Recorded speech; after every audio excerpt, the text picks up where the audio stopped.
আসসালামু আলাইকুম আরহামাতুল্লাহ। আমি মমতা মুশতারি বলছি যশোর থেকে। ওয়েলকাম করছি আমার ইউটিউব চ্যানেল এবং ফেসবুক পেজ মমতা মুশতারি থেকে।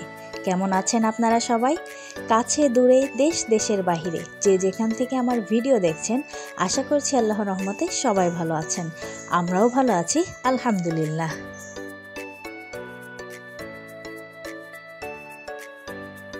গত ভিডিওতে আপনাদের দেখিয়েছিলাম আমরা পিকনিকে যাব, সেটারই তোড়জোড় করছিলাম, আর সেটারই কিছু অংশবিশেষ নিয়ে আজকে আপনাদের সামনে হাজির হয়েছি।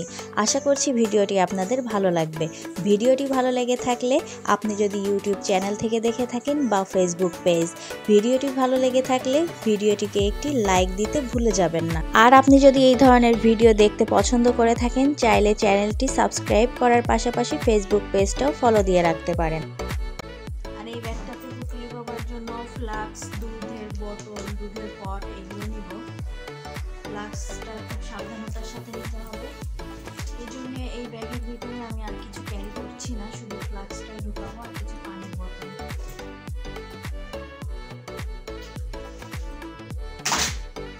কিছু কাপড় চোপড় ধুয়েছিলাম, সেগুলো এখন একটু ঝটপট করে গুছিয়ে নিচ্ছি যেমনি সেমনি করে, তা না হলে এগুলো তো এসে আমাকেই গোছাতে হবে।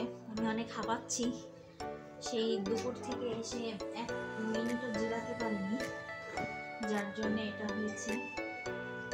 এখন রাত 9টা বেজে গেছে, পুটলি বাবাকেও ঘুম পাড়াতে হবে। এই কাপড় চোপড়গুলো সব এলোমেলো হয়ে আছে বিছনার উপরে, ভাবলাম এগুলো আগে গুছিয়ে ফেলি, তারপর কাজ করব। খুব ভালো করে যে গুছাচ্ছি তাও না, কোনো রকম বলতে পারেন মান্তিশোধ, তাছাড়া তো উপায় নেই বলুন।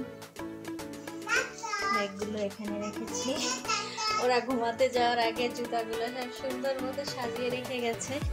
এর ভিতরে আমারটা আছে, আমি বলছিলাম না তোমরা আমার জুতা বের করো না, আমার জুতা বের করলে ময়লা হয়ে যাবে। চলুন, আমার তো সমস্ত কিছু গোছগাছ কমপ্লিট। এখন এর মধ্যে আমাদের বাসও চলে এসেছে। বাচ্চাদেরকে নিয়ে আল্লাহর নাম স্মরণ করে বিসমিল্লাহ বলে বাড়ি থেকে বের হয়ে পড়েছি, আর অবশ্যই সাথে করে নিয়ে যাচ্ছি আপনাদেরকে। চলুন একসাথে বাসে উঠি।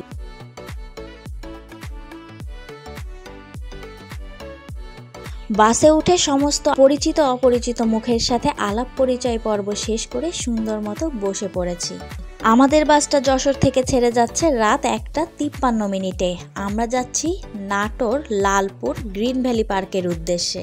আমি চেয়েছিলাম পুটুলি বাবাকে নিয়ে প্রথম সারির সিটের দিকে বসতে, তারা আমাকে সেই ব্যবস্থাটা করে দিয়েছেন এবং সুন্দরভাবে পুটুলি বাবার যাতে অসুবিধা না হয় সেটাও তারা খুব সুন্দর মতো খেয়াল রেখেছেন।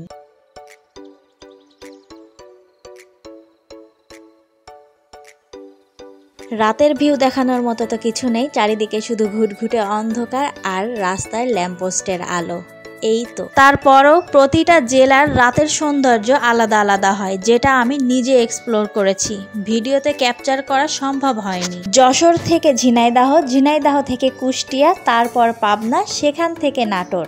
4 থেকে 4.5 ঘন্টার একটা লম্বা জার্নি ছিল আমাদের, সেটা তো আমরা প্রত্যেকে খুব দারুণভাবে উপভোগ করেছি। তবে একটা সমস্যা হয়েছিল পুটুলি বাবার। পুটুলি বাবা, আমি দেখেছি আমার অন্যান্য বাচ্চাদের বাসে উঠলে বমি হয় না। এর আগেও আমি যশোর থেকে ঢাকা জার্নি করেছি, এছাড়াও যশোর থেকে কয়েক জায়গায় বাসে করে যাওয়া আসা করেছি। ও যেহেতু ছোট ছিল, বাসে উঠলেই ঘুমিয়ে যেত। এবারও তেমনটাই আশা করেছিলাম, কিন্তু একদমই হয়নি। ও বাসে মাত্র আধা ঘন্টা থেকে 1 ঘন্টা ঘুমিয়েছে। আমার মনে হচ্ছিল ও ঘুমটা প্রপারলি হচ্ছিল না, যার জন্য ওর বমিটা হয়েছে। কিন্তু যাই হোক, তারপরে বমি টমি করে ক্লান্ত হয়ে ঘুমিয়ে পড়েছে।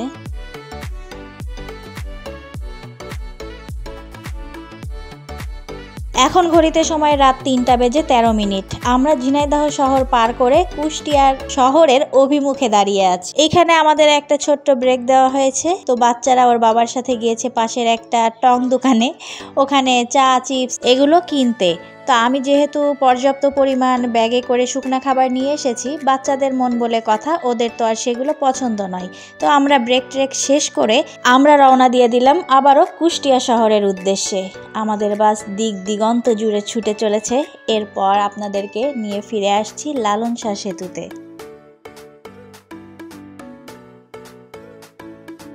চলে এসেছি লালন শাহ সেতুতে। একই দৃশ্য, ঘুটঘুটে অন্ধকার আর ল্যাম্পপোস্টের বাতি। তার মধ্যে থেকেও যতটুকু দেখানো সম্ভব দেখানোর চেষ্টা করেছি। দূরে যে ছোট ছোট আলোগুলো দেখা যাচ্ছে ওগুলো কিন্তু নদীর ভিতরে ছুটে চলা বিভিন্ন ট্রলার, স্টিমার, জাহাজ। তো যাই হোক, এইগুলো দেখতে দেখতে আমরা ঢুকে পড়েছি পাবনা জেলায়। তারপর ফিরে আসছি Natore green valley park resort থেকে।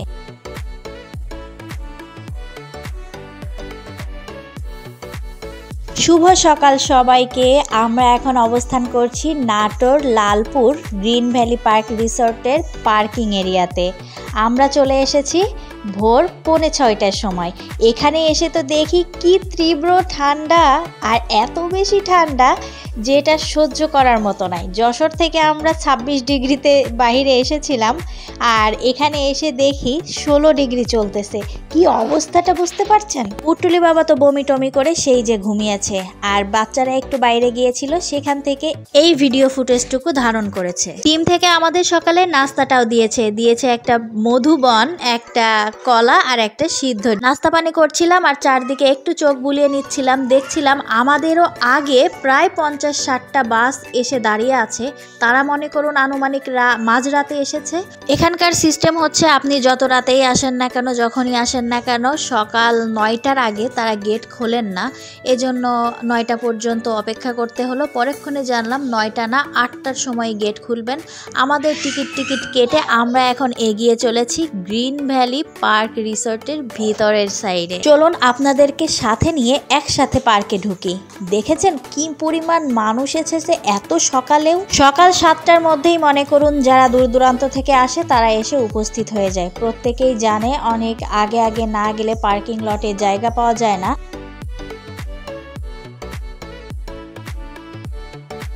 আমরা বাস থেকে নেমে গাড়ি থেকে জিনিসপত্র সমস্তটা গুছিয়ে পার্কের ভিতরে ঢুকেও পড়েছি। চলুন আপনাদেরকে সাথে নিয়ে সমস্তটা একটু একটু করে দেখি। কি দারুণ দেখুন ফোয়ারাটা, চারিদিকে সিংহ বসে আছে আর তার মাথার উপর দিয়ে ফোয়ারার পানি ঝরছে।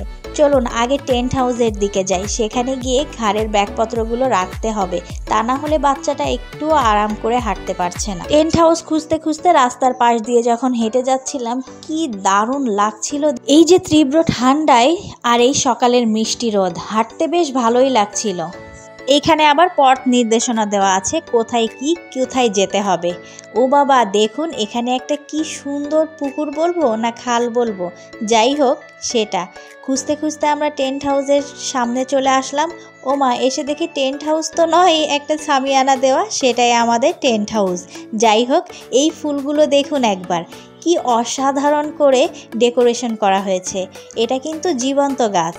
প্রত্যেকে এখান দিয়ে যাচ্ছিল, কেউ ছবি তুলতে ভুল করছিল না। কিন্তু এত মানুষের ভিড়ে আমি আর ছবি তুলব কোথায়? সকালের মিষ্টি রোদ পড়াতে লেকের পানিটা ঝলমল করে উঠছে, কি দারুণ লাগছে দেখতে।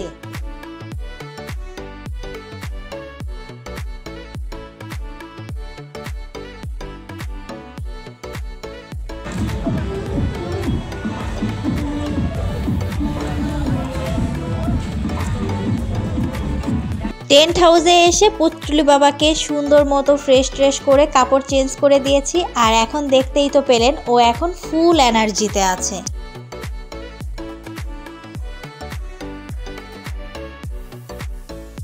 স্থাপত্য শৈলী থেকে শুরু করে নানান দিক এত সুন্দর করে সাজানো গোছানো, সেটা আর কি বলবো। হয়তো আপনাদের মনে হবে পার্ক তো এরকমই হয়, কিন্তু আমি কয়েকটা পার্কে গিয়েছি, কিন্তু এত সুন্দর পরিষ্কার পরিচ্ছন্ন খুব কম পার্কেই দেখেছি। এই পার্কের এই লেকটা একটা দ্বীপপুঞ্জের মতো রূপ দিয়েছে এই পার্ককে। পুরো পার্কটা জুড়েই এই লেকটা এদিক সেদিক করে ঘুরে আছে, মিশে আছে। এখান থেকে সেখান যে পাশেই যান না এই লেকটাকে আপনি পাবেন, আর এই লেকটা জুড়েই রয়েছে এই পার্কটা।